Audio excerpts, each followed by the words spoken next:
I'm all chained up. I remember a time where we were going all through Egypt. We was happy. Life was good. But before I knew it,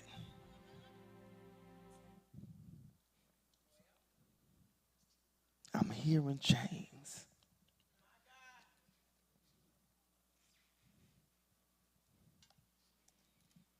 We live our lives wondering, how do we end up in the situations that we find ourselves in? Last week, we talked about life before the chains.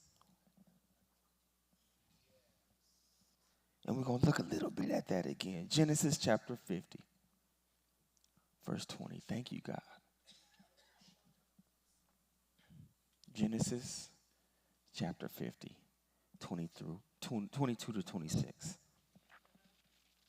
And it says, now Joseph stayed in Egypt, he and his father's household. Joseph lived 110 years. Joseph saw the third generation of Ephraim's son, also the sons of Machir, the son of Manasseh. They were born on Joseph's knees. Joseph said to his brothers, I'm about to die, but God will surely take care of you and bring you up from this land to the land which he promised on oath to Abraham, to Isaac, and to Jacob.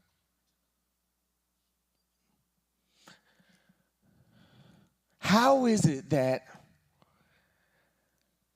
I have such a promise from God? How is it that with such a magnificent promise, I find myself standing here in chains?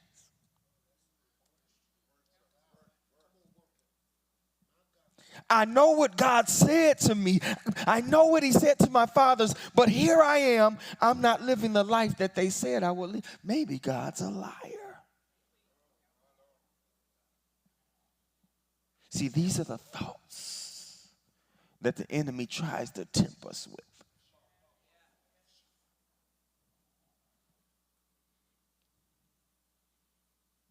Then Joseph made the sons of Israel swear, saying, God will surely take care of you, and you should carry my bones up from here. So Joseph died at the age of 110 years, and he was embalmed and placed in a coffin in Egypt. Now we fast forward to Exodus chapter 1, verse 2. And it says, now a new king arose over Egypt who did not know Joseph.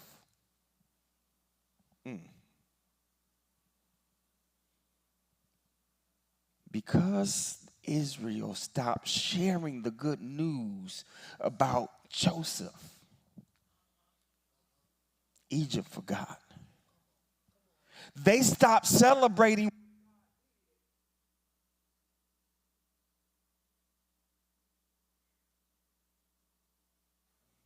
And the people around them, they forgot who Israel's God was.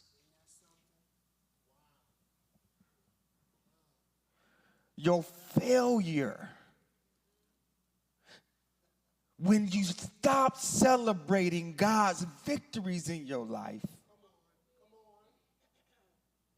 you open the doors for your enemies to forget.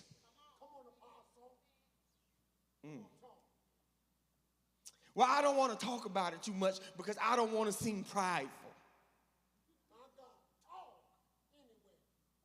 What you don't realize is this is a failure in your encouragement of yourself.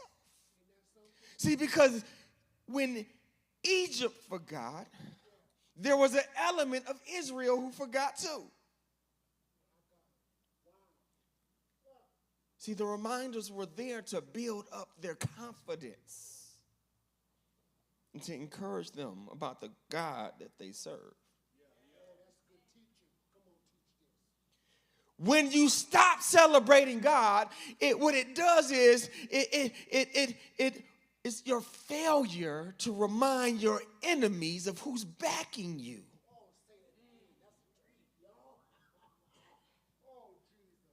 And the thing is, celebrating isn't a matter of pride. It is actually a sign of humility. Because celebrating recognizes the power that God has in your weakest moments. Come on. See, because Egypt was in a weak moment.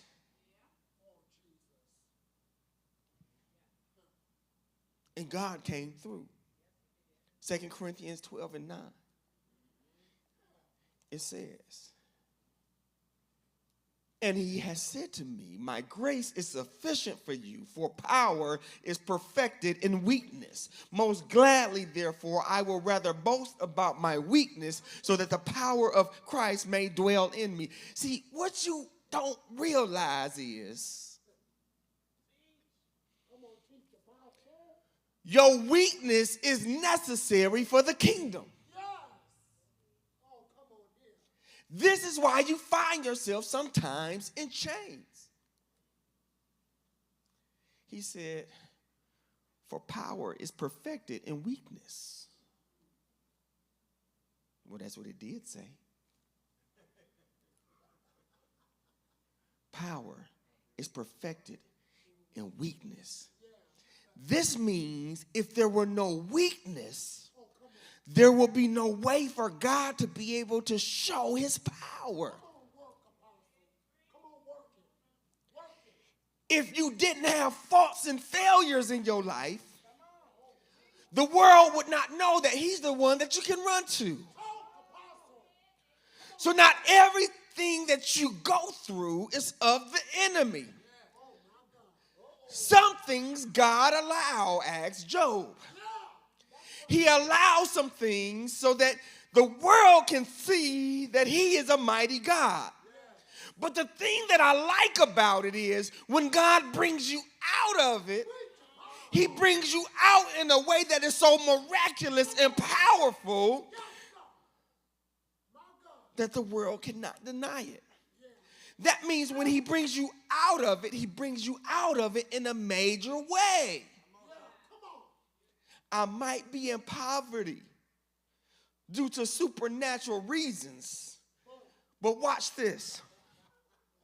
If you take a ball and you put it in water and you pat it in a little bit, it's just going to bobble up a little bit. But if you take that same ball and push it all the way down to the bottom of the well and you let go, that ball going to fly up and go high. The more you go down, the higher God is going to take you up.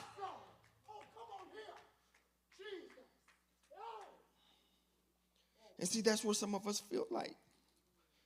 We feel like we're drowning and we're getting deeper and deeper and deeper in it. Woo.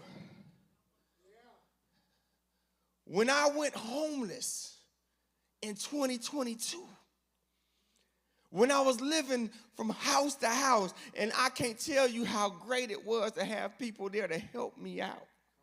When me and my son was bouncing from place to place because I had a whole house, but I couldn't live in it. And I thought it was only going to be first a few days, then it became a few weeks, then it became a few months, then it became a few years. And the longer you in something, sometimes you start feeling a little hopeless. But now that I've gotten to the end of it, I realized the reason why I had to go so low was because God was preparing to take me up to levels that I never thought I'd walk in.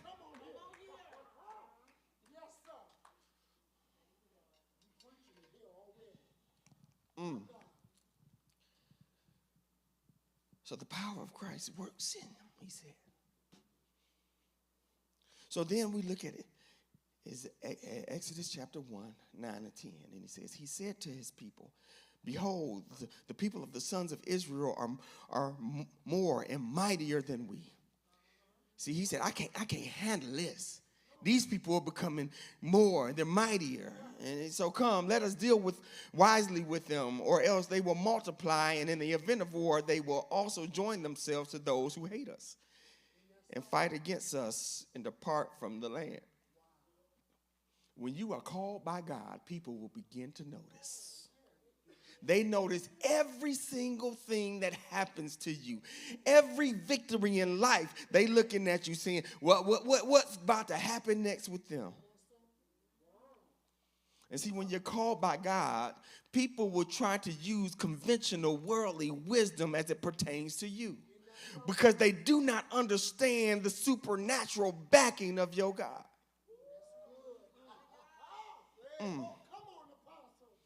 And see, when they see you to be the power force that you are, see, a lot of times we don't even realize, because we can't see ourselves. We are so busy looking out that we can't see in. See, we wonder, why is it that we're in this chains? Why is it that all these people don't like me? Why are these people treat me this way? They're treating you this way because they're intimidated by what they see in you that you can't see yourself.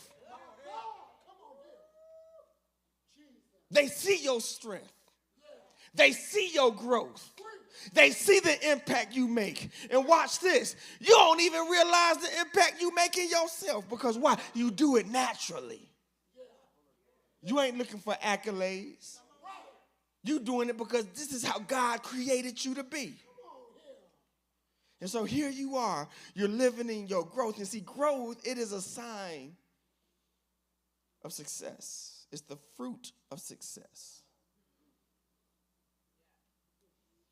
Anything that grows comes from success.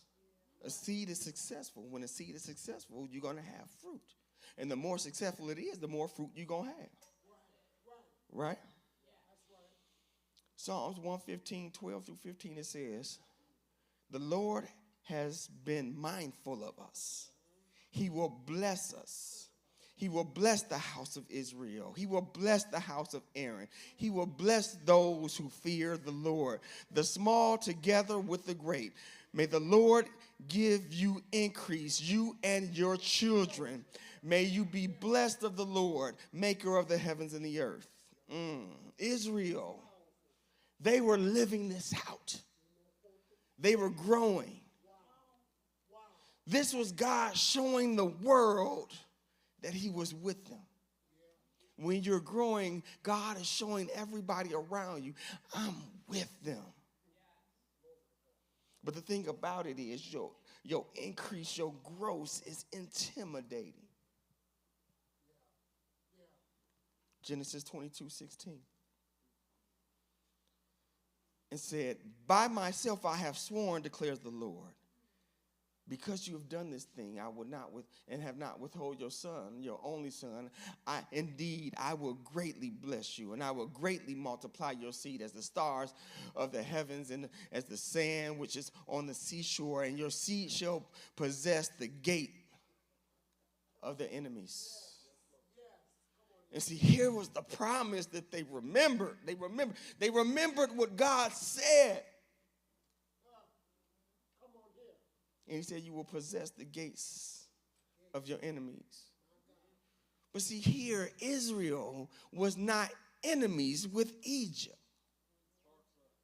Had Egypt known the promises of God, they would have rejoiced with Israel, because Genesis 26:4, this is what he says. He says, I will multiply your descendants as the stars of heaven, and I will give your descendants all these lands. And watch this. And by your descendants, all the nations of the earth shall be blessed. See, if Egypt knew what Israel would do when they were in their presence, they would have praised the fact that Israel was with them. There are some people who just don't understand when they're in the presence of greatness.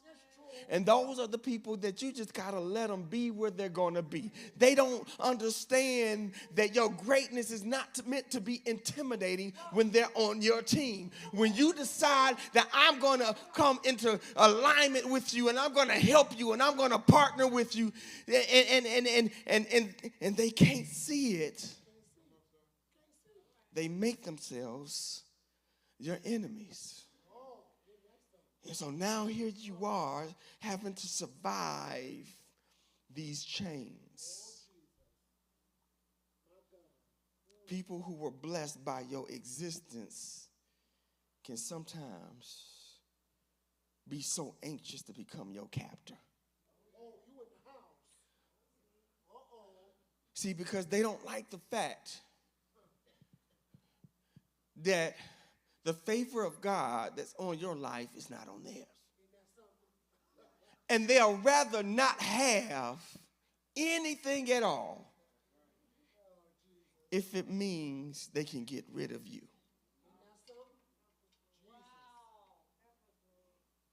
So why is it that God uses chains? Why is it that God uses chains? See, because they would have never gotten to this place if God would have said no.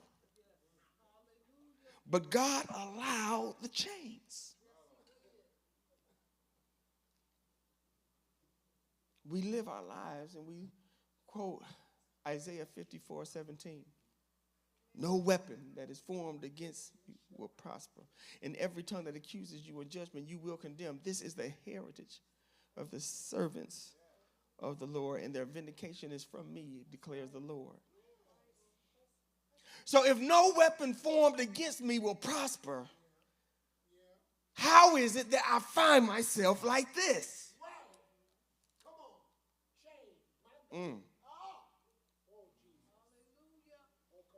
Because not everything that hurt is intended to be a weapon.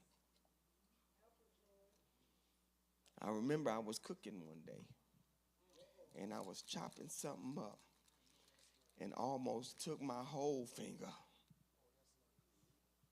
Boy, I'm telling you, the way that hurt. Now, that kitchen knife was not intended to be a weapon.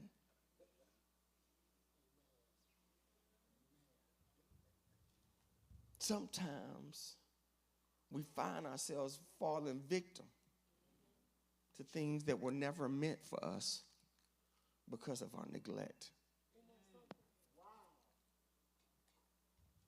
Had I been a little more careful, I wouldn't have cut myself.